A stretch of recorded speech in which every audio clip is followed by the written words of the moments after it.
and welcome to the Boogie Mama Riffs. Today we're going to be doing California Jam, 1974, Deep Purple and Black Sabbath, and this was held at Ontario Motor Speedway, I think it's called, and that's in California, obviously, the California Jam it's called. And Deep Purple actually co-headlined with ELP, and for those of you who don't know, ELP stands for Emerson, Lake and Palmer. Now apparently there were between 250 and 400,000 people in attendance. As far as I know, there was 250,000 tickets sold, so I'm sure people are probably going to say something in the comments, but as far as I know, they were the figures. Now with Deep Purple, this was one of their first gigs as Deep Purple Mark III. So they had the first Deep Purple with their original singer, then the second Deep Purple with Ian Gillan, and then Mark III is when David Coverdale and Glenn Hughes joined the band, and this was one of their first gigs. So imagine that, you've lost your singer and your bass player, and one of your first gigs, not the first gig, but one of their first gigs was California Jam. Like, that's a pretty good, decent warm-up gig. And I remember reading something recently that, in an interview, that David Coverdale, who replaced Ian Gillan for Deep Purple, apparently when he did the California Jam gig, played the whole thing with this like expensive pair of jeans and a $1 million check in his back pocket as he was doing the gig. So some people may criticise him and say he wasn't as good as Ian Gillan. I personally think they're both great, but yeah, imagine that, doing a gig with $1 million check in your back pocket. But apparently that wasn't from necessarily ticket sales for California Jam, that was from record sales for previous albums. And Glenn Hughes actually joined the band as well on bass, and so Glenn Hughes actually brought a higher range of vocal to Deep Purple. Apparently when Deep Purple had their original singer, Ritchie Blackmore, who was basically the head of Deep Purple, heard Robert Plant from Led Zeppelin, and Ritchie Blackmore thought, we need to get a singer who has a higher range. So that's when they replaced their original singer with Ian Gillan. And then when Ian Gillan left, they replaced him with David Coverdale. And David Coverdale was more of a bluesy singer, and he was really a cool bloke, but not so much as a front man, dare I say it. So Glenn Hughes was brought on board almost as a singer. Apparently Glenn Hughes actually thought he was going to be the new lead singer of Deep Purple, and he came in on bass and he did the high range stuff. So, and you can also see there, and I've heard it and read it in interviews, that Glenn Hughes actually helped David Coverdale to be the front man in that gig. Imagine one of your first gigs with Deep Purple and it's in front of 250,000 or more people. So that's where Glenn Hughes came in. You can see he's talking to the crowd as well. He's doing that high range vocal. They're doing the harmonies. It's awesome.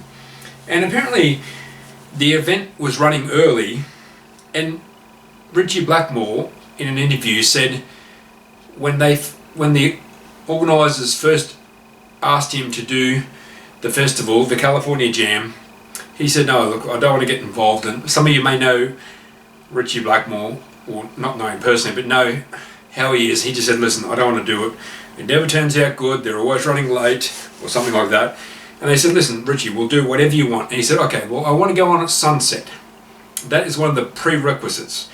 That if you want us to play this gig, this festival, I want us to go on at sunset so we can be the first band to play with lights. And ELP, who were the co-headliners, they agreed to go on last to close the show.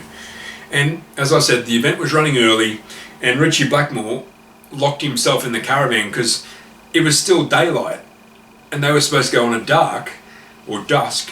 And apparently I've heard, I think it was Glenn Hughes or someone say that the mafia is actually involved in the music business in those days, so people were banging on Ritchie's caravan telling him to go on stage, and eventually they literally broke into his caravan, and Ritchie even went on without his stage costume apparently, and the promoters were so annoyed that Richie Blackmore, made the crowd wait so long and things of that nature, that the promoter was about to go up to the microphone and say, listen, it's all cancelled, Deep Purple is not coming on.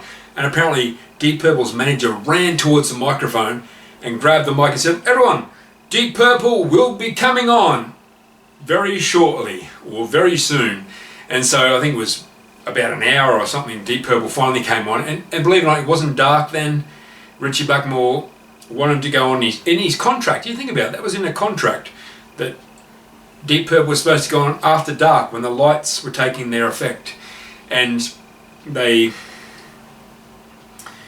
Richie Blackmore eventually went on stage, and apparently some of you may have known this footage, and I'll put it up shortly, that Richie Blackmore actually smashed a camera. And you imagine how much one of those cameras are worth. That's actually my job, is doing video editing, and you'll probably notice I don't have my custom trademark leather jacket today. I actually left my leather jacket in the office.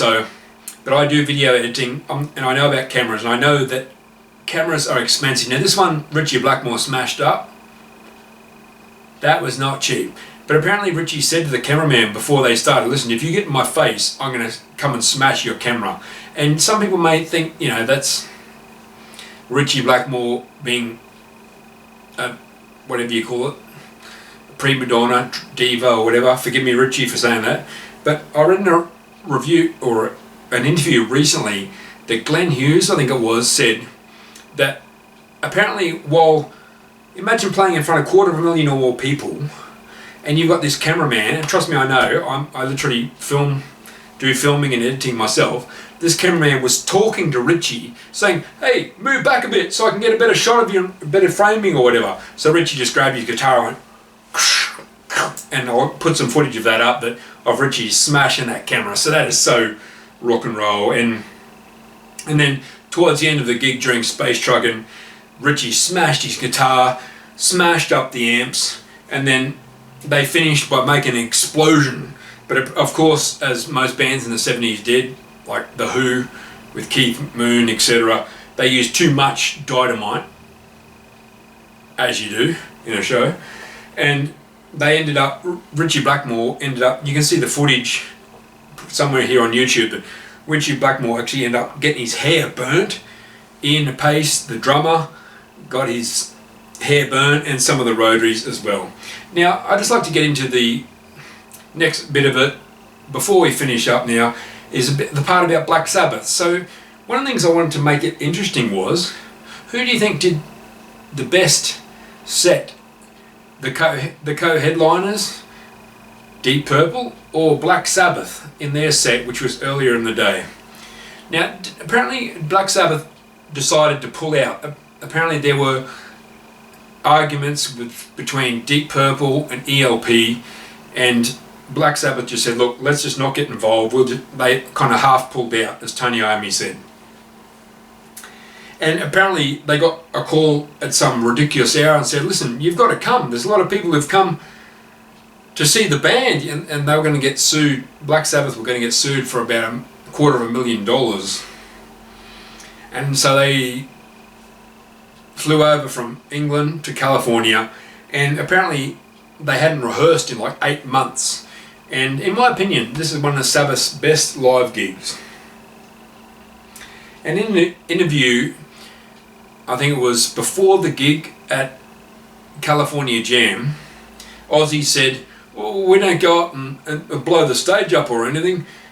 We just go on and play our music. And it's interesting how Richie Blackmore actually did go on and blow up the stage. So isn't that interesting? And Sabbath actually did some cool improvisation and jamming and reprises, meaning they went back to the song they were doing previously and sort of did a roundabout back to the original song, as opposed to doing the album version. If you don't mind me saying, Sabbath in the latter days before they retired, they kind of did every song note for note. In my opinion, bands, my opinion, as humble as it may be, bands need to jam up there.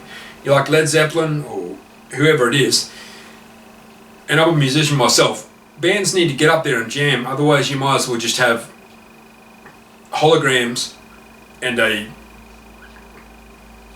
music playing through the speakers and having it, note for note or whatever.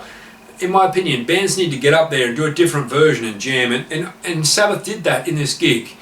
In the California Jam, Sabbath actually got up there and they really did jam. You can hear drum solos, guitar solos and things of that nature. And as I finish up now in closing, I'd just like to ask, who do you think did it better? Deep Purple or Black Sabbath? So please write in the comments below, and I hope you enjoyed this today. This is Boogie Mama Riffs, and we're going to be bringing something awesome to you next time, and keep watching because we're rocking for you.